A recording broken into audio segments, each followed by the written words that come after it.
ഷാൻ വധക്കേസിൽ ഹൈക്കോടതി ജാമ്യം റദ്ദാക്കിയ പ്രതികൾ ഒളിവിൽ. ഇന്ന് കോടതിയിൽ കീഴടങ്ങാൻ വാറണ്ട് പുറപ്പെടുവിച്ചിരുന്നു. എന്നാൽ പ്രതികൾ ഇന്ന് കോടതിയിൽ ഹാജരായില്ല. കീഴടങ്ങാത്ത പ്രതികളുടെ ജാമ്യക്കാർക്ക് ആലപ്പുഴ അഡീഷണൽ സെഷൻസ് കോടതി നോട്ടീസ് അയച്ചു. ആലപ്പുഴയിൽ നിന്നും മനീഷ് ഐഷാമാത്തിയുടെ വിശദാംശങ്ങളുമായി. മനീഷ്, ഇന്ന് കീഴടങ്ങേണ്ട ദിവസമാണ്. ഇപ്പോഴാണ് ഈ പ്രതികളെ കാണാതാവുന്നത്. എന്താണ് വിവരം? കഴിഞ്ഞ ദിവസമാണ് ഹൈക്കോടതി 2 മുതൽ 6 വരെയുള്ള 5 പ്രതികളുടെ ജാമ്യം റദ്ദാക്കി ഉത്തരവിറക്കുന്നത്. ഇതിനെ തുടർന്ന് ആലപ്പുഴ അഡീഷണൽ സെഷൻസ് കോടതി ഇവർക്ക് വാറന്റ് പുറപ്പെടുവിക്കുകയും ചെയ്തിരുന്നു. പക്ഷേ ആ വാറന്റ് പ്രകാരം ഇന്ന് പ്രതികൾ ഹാജരാവേണ്ടതായിരുന്നു. അത്തരത്തിൽ ഹാജരാവാൻ ഇവർ തയ്യാറായിട്ടില്ല എന്നുള്ളതുകൊണ്ടാണ് നിലവിൽ ഇപ്പോൾ ഇവർ ഒളിവിലാണ് എന്നുള്ളൊരു അനുമാനത്തിൽ എത്തിയിരിക്കുന്നത്.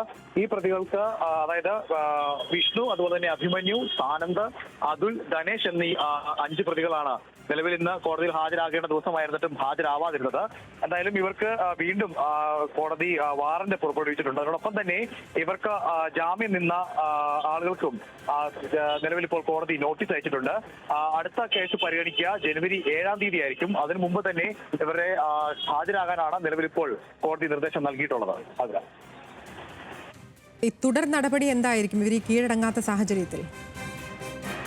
നിലവിൽ ഇവരെ അറസ്റ്റ് ചെയ്ത് ഹാജരാക്കാൻ തന്നെയായിരിക്കും പോലീസിന്റെ നീക്കം. ഇത് സംബന്ധിച്ച് പോലീസിന് അടുത്ത ദിവസം തന്നെ കോടതിയുടെ ഭാഗത്തുനിന്ന് നിർദ്ദേശമുണ്ടാകും. പ്രത്യേകിച്ച് ഇവരിപ്പോൾ ഹൈക്കോടതി ജാമ്യം റദ്ദാക്കിയ സാഹചര്യത്തിൽ നിലവിൽ ഇവർക്ക് ഹാജരായേ മതിയാവും. അത്തരത്തിൽ ഇന്നായിരുന്നെങ്കിൽ ഇവരെ കോടതിയിൽ ഹാജരാക്കേണ്ട ദിവസമായിരുന്നു. പക്ഷെ അത്തരത്തിൽ ഹാജരാവാത്തത് കൊണ്ട് തന്നെ നിലവിൽ ഇപ്പോൾ പ്രതികൾ ഒളിവിൽ എന്നുള്ള അനുമാനത്തിലാണ് പോലീസും ഉള്ളത്. അങ്ങനെ ഒളിവിൽ കഴിയുന്ന പ്രതികളെ അറസ്റ്റ് ചെയ്ത് ഹാജരാക്കുക എന്നുള്ളതാണ് അടുത്ത നടപടി. ഇതിനുവേണ്ടി ഇവർക്കായി ഇപ്പോൾ തന്നെ തിരച്ചിലുകൾ ആരംഭിച്ചിട്ടുണ്ട് എന്നുള്ളതാണ് മനസ്സിലാക്കാൻ കഴിയുന്നത്. കഴിഞ്ഞ ദിവസങ്ങളൊക്കെ തന്നെ ഈ പ്രതികളെ ആലപ്പുഴയുടെ വിവിധ ഭാഗങ്ങളിൽ കണ്ടതായും സൂചന ഉണ്ടായിരുന്നു. അങ്ങനെയെങ്കിൽ ഈ പ്രതികളെ അടുത്ത നടപടി എന്ന നിലയ്ക്ക് അറസ്റ്റ് ചെയ്ത് ഹാജരാക്കുക എന്നുള്ളതാണ്. അതിനുവേണ്ടിയുള്ള നടപടിക്രമങ്ങൾ ഇതിനോടൊപ്പം തന്നെ പോലീസ് ആരംഭിച്ചിട്ടുണ്ട്. ശരി, മനീഷ് ഐഷാമാത്യു ആണ് വിശദാംശങ്ങൾ നൽകിയത്.